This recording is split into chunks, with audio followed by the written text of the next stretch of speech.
Hey, how you doing, guys? It is Christmas evening, and 2017, and I have another whiskey to review. This was a Christmas gift, and a rather expensive one too. We'll get into that, but here's what we're looking at. From Port Ellen, Islay, Lagavulin 12-year-old single malt Scotch whiskey. 57.7%, so 114, or actually 115.4 proof. So she's a big baby. It's cask strength, non-chill filtered, natural color, of course. This is the 2016 release of this. So take a look at the bottle here.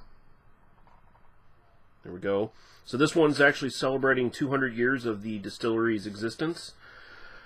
Although I think they've switched between like locations and stuff, perhaps. I'm not 100% sure on that, but still the company anyway, 200 years, and the 200-year anniversary of the company's being founded.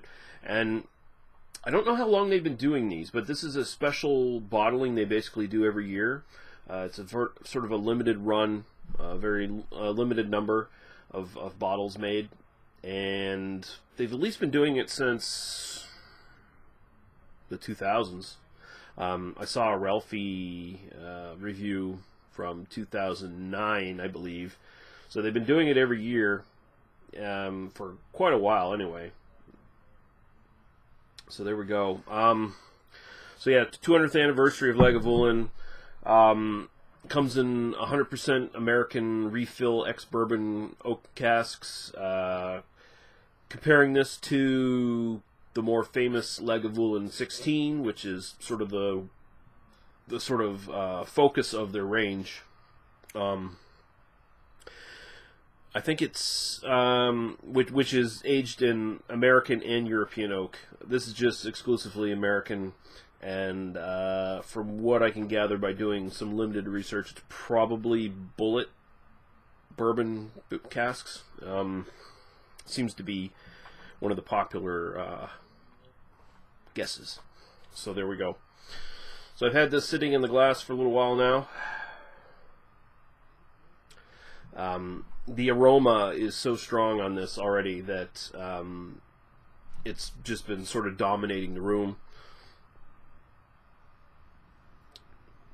Usually, usually when you have a Islay Scotch of some sort, you finish it and you leave the glass overnight, like sitting on your end table or whatever, and then you wake up in the morning and your whole room smells like just peat and wood and just smells beautiful. But here we go. We're looking at it. So it's obviously non-chill filtered, no color, none of that shit. It's a very, very faint golden sort of straw color here, all just natural color from the wood. It's 12 years old, of course, so unlike their 16, you're kind of expecting this to be a little lighter in color, and you're expecting to have maybe less wood influence overall on this. I have not dug into this at all yet. I've only smelled it a little bit, so we shall see. Some pretty thick, syrupy legs on this. And it's not even so much legs, it's like a fucking wrinkled curtain of just viscosity coming down the sides of the glass here. So yeah, we'll go right to the aroma here.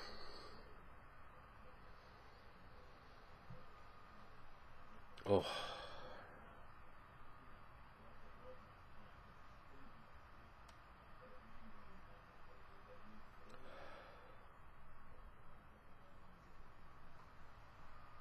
Whew. So, of course, you're going to have these classic sort of maritime malt characters here. Big time peat, of course. Very peat smoke, peat reek, iodine kind of thing going on. Very vegetal in a certain way. Like I was thinking, the wood is not very dominant in this. You do get wood, don't be mistaken there, but it takes a back sort of a back seat. This is much more just kind of a pure sort of peat smoke kind of character here. It's kind of unfeathered, or untethered, rather.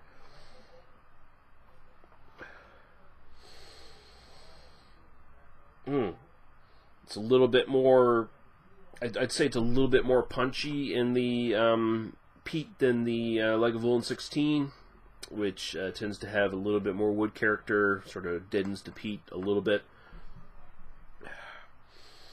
But yeah, this is just big time smoky. There's a little bit of sweetness in the background, a little bit of iodine, a little bit of sort of brininess. Any fruit sweetness I'm not quite getting. Maybe with a bit more time. We'll put a drop of water in this too and see what that does. But cheers, we'll go right to the taste. It smells absolutely beautiful. So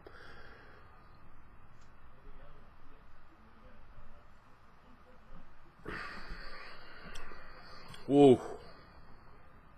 Whoa. That's big. That is a big fucking whiskey. I was expecting it to have a punch, but I wasn't expecting it to be this punchy, man. Noticeably bigger than the 16. Wow. It's like I just had a charcoal brick just shoved down my mouth. Big time smokiness. Again, it's, as I suspected, it's the peat itself. It's the natural sort of characteristics you'll get from the peat instead of the wood. The wood is there, but it's very drawn back. I mean, it's only 12 years old, so it's a bit younger. And I'm not getting nearly as much wood as I would from the Lagavulin 16 in the finish. Just this big, rich smoke. A little bit of sort of caramelly, delicate notes here. There's definitely a pronounced sweetness in the back end of this that is just beautifully balanced out. Like, I would say without the smoke here, the sweetness might overpower a little bit, but no, it's, I'm hard pressed to even say it's a balance. I'm just saying, like, the smoke pounds it down and makes it acceptable to me. And if you've watched my whiskey reviews for a while now, you know I'm not as big on sweetness in whiskey.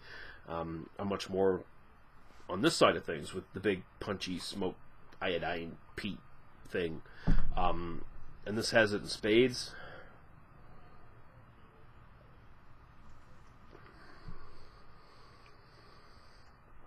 I'm now getting now I'm getting more of that sweetness and fruitiness around the sides of the mouth. Again, it's held down by the smoke, and the smoke just comes out right in the finish. Like, ooh, it's almost like just smoked meat, barbecue. There's a little bit of brininess as well in the back of the tongue, a little bit of saltiness, and that lingers. This, I can tell right away this finish is going to linger for a while. It's just building up more intensity, actually, in the back of my mouth.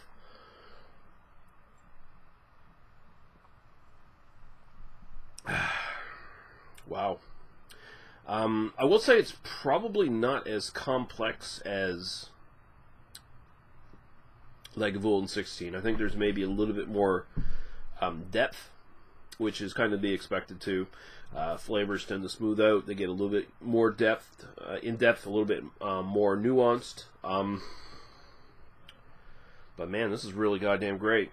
This is more up my alley. I'm much more for solid, a few solid notes that really smack you across the face. I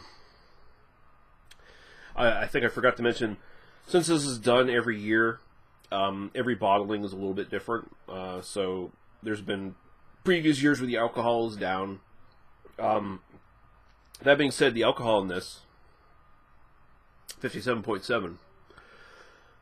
I'm not getting a lot of, I'm not getting any heat. It's not a hot whiskey. I'm getting a little bit of warmth going down, but very smooth delivery here for the alcohol. Like, it's masked incredibly well. I think that's that overbearing, almost smoke taste, which is going to turn some people off. Like, legit, it's going to turn some people off. I think it does a lot to mask any kind of alcohol astringency or anything like that, or any of this sort of heat. It's very well done. So we're going to put a drop of water in here. Well, a couple drops. It's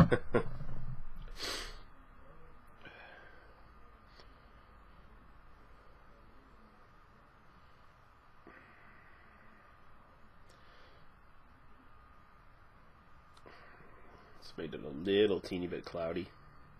Not a lot.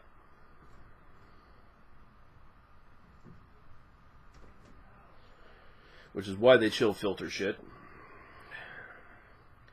So if you put water in it, it won't make it cloudy and apparently unacceptable to drink.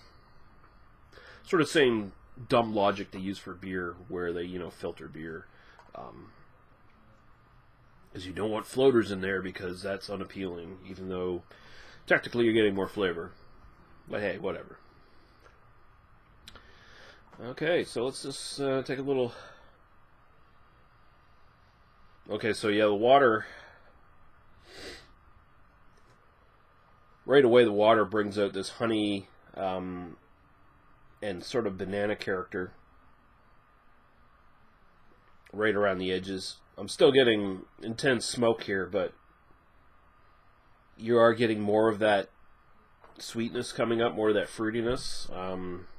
Putting it more on equal footing with the smoke, I'd say.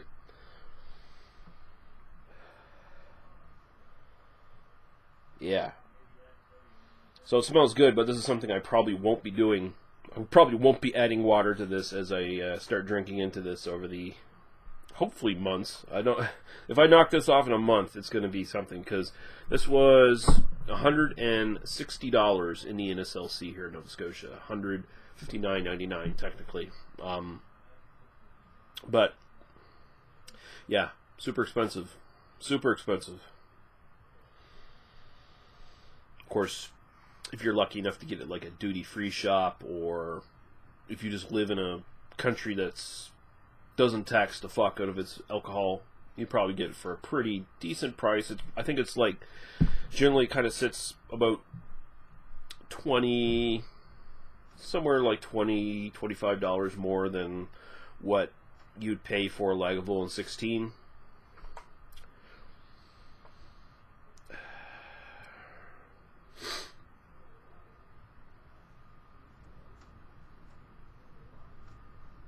Alright, let's go right to the taste here and finish off. Don't want to go too long on this.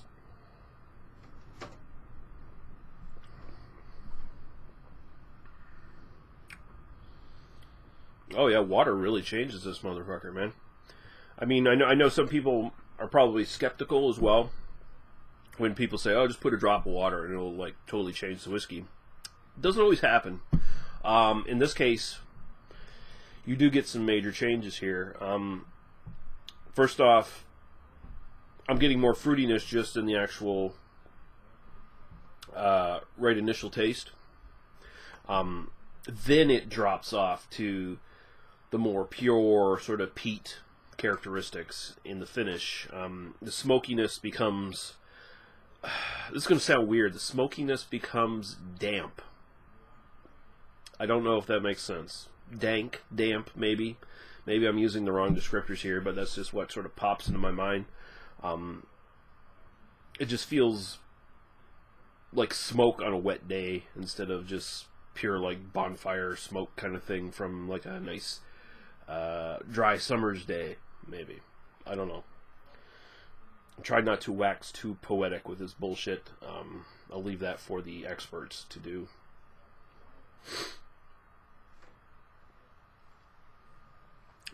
Yeah, but there's there is more of a sweetness that comes up with a little bit of water in this. Kind of opens it up a bit. Getting a little bit more caramel. And what is that?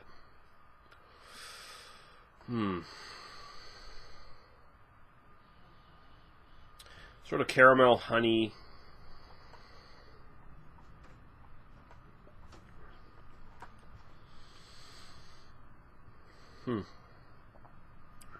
Hard to say. I'll let you decide if you so choose to buy this. And if you have the money, it's definitely worth buying. I like this better than Lagavulin 16. Keep in mind, of course, again, this is the 2016 version. There is now currently a 2017 version out there. And I'm sure there's still some of the previous year vintages sort of out there as well. But they probably go for ungodly prices at this point. I'm